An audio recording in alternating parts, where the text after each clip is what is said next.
Hello everyone. Last episode में हमने देखा कि लियान और श्याओ को कुछ लोग पकड़ लेते हैं। वो उन दोनों को अपने चीफ के सामने पेश करते हैं एंड अब जाकर श्याओ को पता चलता है कि लियान नहीं है जो एंशिएंट टाइम से मॉडर्न वर्ल्ड में है, बल्कि वो खुद ही एंशिएंट टाइम में पहुंच गई है। वो कहती है कि मैंने तो ऐसा कुछ भी एक्सपेक्ट नहीं करा था और उसे ये सब कुछ एक ड्रीम की तरह लग रहा है। ये कहकर वो ज़ोर ज़ोर से रोने लगती है। तभी एक आदमी श्याओ को डांट कर चुप करवाता है और अपने चीफ से कहता है कि ये दोनों हमारे विलेज के पास पाए गए हैं और मुझे लगता है कि ये दोनों ऑफिशियल्स हैं, इसलिए क्या मैं इन दोनों को यहीं के यहीं ख़त्म कर दूं। तो श्या कहती है कि सर, क्या हम दोनों आपको ऑफिशियल लग रहे हैं? हमारे कपड़े तो देखिए, हम कोई भी ऑफिशियल्स नहीं हैं। हमारा ट्रस्ट कीजिए, हम तो नॉर्मल से लोग हैं जो आपके विलेज के पास से गुजर रहे थे। हम कोई भी ऑफिशियल्स नहीं हैं।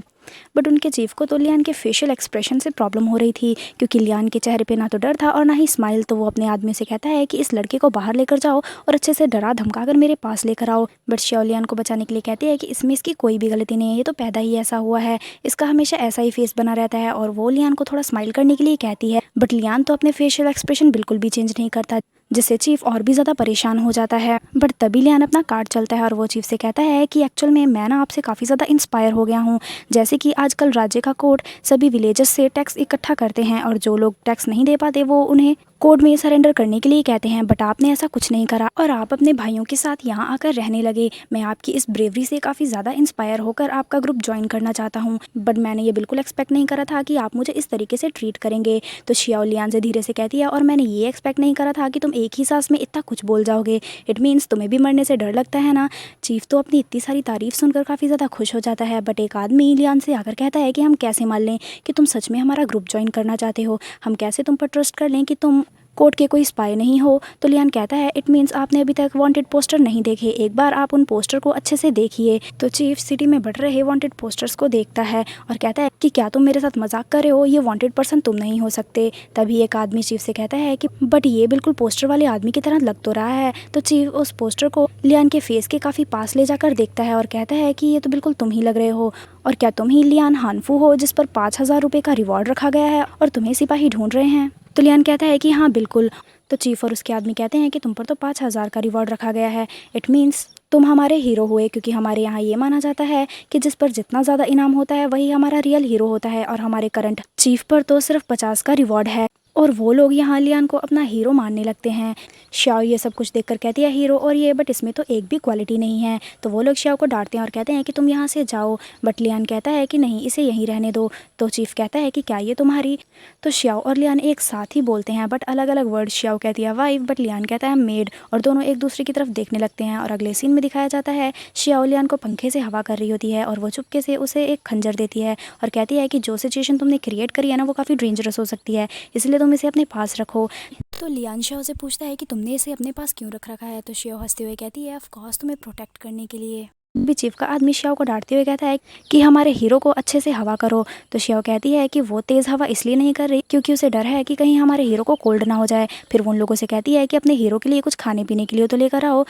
तो चीफ अपने आदमियों से कहता है कि हमारे पास जो भी खाने पीने का सामान है जल्दी से लेकर आओ और उसे कुक करना स्टार्ट करो। बट श्याओ कहती है कि ये जिम्मेदारी आप मुझे दे दीजिए, खाना मैं बनाऊंगी। और फिर वो कहती है कि फाइनली अब वो कुछ अच्छा बनाकर खा पाएगी।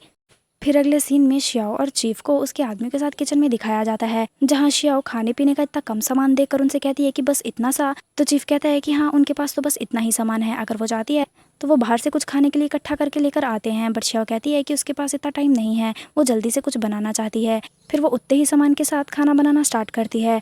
वो फ्राइज बनाकर अपने साथ लाई हुई सॉस के साथ चीफ के सामने सर्व करती है।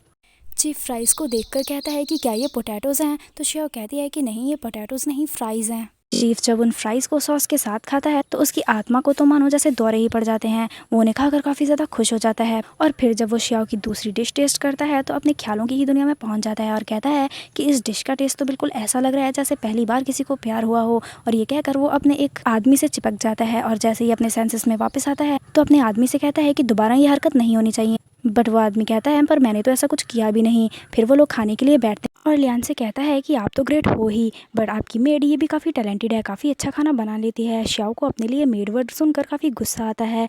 तभी चीफ का आदमी कहता है तुम यहाँ क्या कर रही हो, चलो अब बाहर जाओ। तो श्याओ कहती है कि मैंने इतनी मेहनत से ये सब कुछ बनाया और अभी मैंने एक बाइट भी नहीं ली और आप मुझे जाने के लिए कह रहे हैं, आपकी हिम्मत कैसी है मुझे यहाँ से भेजने की? तो चीफ कहता है क्योंकि मेड्स हमारे साथ बैठकर खाना नहीं खाती। जिस पर लियान कहता है पर ये खा सकती है। वो श्याओ को उनके साथ बैठकर खाने के लिए कहता है। श्याओ श्याओ भी काफ़ी खुश हो जाती है। बट चीफ उसे इतनी गुस्से वाली नज़रों से देखता है कि श्याओ की तो भूख ही मर जाती है। वो कहती है कि उसे लगता है कि मेरी भूख मर गई है, तो मैं जाकर डिशेस वॉश करती हूँ। वो बाहर आकर कहती है कि ये लोग कितने रूड हैं, आगे से मैं इन लोगों के लिए कभी भी इतनी मेहनत से खाना नहीं बनाऊंगी, अकेले ही बनाऊंगी और अकेले ही खाऊंगी। तभी उसकी नज़र एक बहुत ही मासूम से इंसान पर जाती है, जिसे चीफ के आदमियों ने किडनैप करके बैठा रखा होता है और वो उसे कुछ नोट लिखवा रहे होते हैं। वो पर्सन जैसे ही नोट लिखना बंद करता है तो उसके सिर पर जो मोटा सा आदमी खड़ा होता है वो उसके हाथ से उस नोट को छीन लेता है और कहता है कि तुमने ऐसे नोट्स 30 से भी ज़्यादा बार लिखे होंगे अपनी फैमिली को, बट अभी तक तुम्हारी फैमिली ने तुम्हारी फिरौती की रकम हम तक नहीं पहुंचाई। क्या तुम्हारी फैमिली तुम्हें वापस नहीं चाहती? क्या तुम अपनी फैमिली को प्यारे नहीं हो जो वो तुम्हारे बदले हमें पैसे नहीं दे रही? तो वो पर्सन कहता है कि एक्चुअली ना, मैंने अपनी फैमिली को बहुत ही ज़्यादा पहले बेवकूफ़ बना रखा है। मैं ऐसे ही उन्हें नोट लिखकर भेजता था कि मुझे किसी ने किडनैप कर लिया है और मेरी फिरौती के पैसे देकर मुझे यहाँ से ले जाइए, और ऐसे करके मैंने उनसे बहुत ही सारे पैसे ठग रखे हैं। इसलिए उन्हें लग रहा है कि इस बार भी मैं झूठ बोल रहा हूँ, पर आप मेरा ट्रस्ट कीजिए, मैंने इस बार ऐसा दर्द भरा नोट लिखा है कि मेरी फैमिली पैसे पक्का भेज देगी। तो वो आदमी उस पर्सन से उस नोट को लेकर वहाँ से चला जाता है। श्याओ जो दूर खड़ी उसी पर्सन को देख रही थी, अब वो ड्रीम्स में पहुँच जाती है और कहती है कि क्या इस एंशिएंट टाइम में यही मेरा मिस्टर राइट है? एंड यहाँ उसे वो पर्सन काफ़ी ज़्यादा प्यारा लगता है। तभी वो पर्सन श्याओ के पास आता है और कहता है मैडम। तो श्याओ तो उसे अपना पूरा बायोडाटा बिना सांस लिए बताने लगती है और कहती है मेरा नाम श्याओ है, मैं फ्रांस की यूनिवर्सिटी से ग्रेजुएट हूँ, मेरी एज 22 ईयर्स है और मैं अभी तक सिंगल हूँ। तो वो पर्सन कहता है मैडम। तो श्याओ जल्दी से अपना हाथ आगे बढ़ाकर कहती है कि हाँ मैं करूँगी, बट वो पर्सन श्याओ के पीछे पड़ जाता है और कहता है कि क्या आपके पास कुछ खाने के लिए है? अगर है तो प्लीज़ मुझे दे दीजिए, मैं बहुत दिनों से भूखा हूँ। इन लोगों ने मुझे किडनैप करके रखा है और मुझसे ऊट पटांग से नोट्स लिखवाते हैं पैसे पाने के लिए। मैं इनके लिए नोट्स लिखता हूँ बट ये लोग मुझे खाने के लिए कुछ भी नहीं देते। अगर ऐसा ही रहा तो मैं तो एक दिन भूख से मर ही जाऊँगा। प्लीज़ अगर आपके पास कुछ खाने के लिए है तो मुझे दे दीजिए। वो श्याओ को टच भी करने लगता है। तो श्याओ कहती है कि प्लीज़ बिहेव योरसेल्फ और आप ज़रा आराम से बात करिए। बट वो पर्सन तो काफ़ी दिनों से भूखा होता है और श्याओ के पीछे ही पड़ जाता है और दूर खड़ा लिया जो श्याओ के लिए खाना लाया था सब कुछ देख रहा होता है। और इसी के साथ ही एपिसोड यहीं ख़त्म हो जाता है। Thank you so much dear for watching. Bye bye.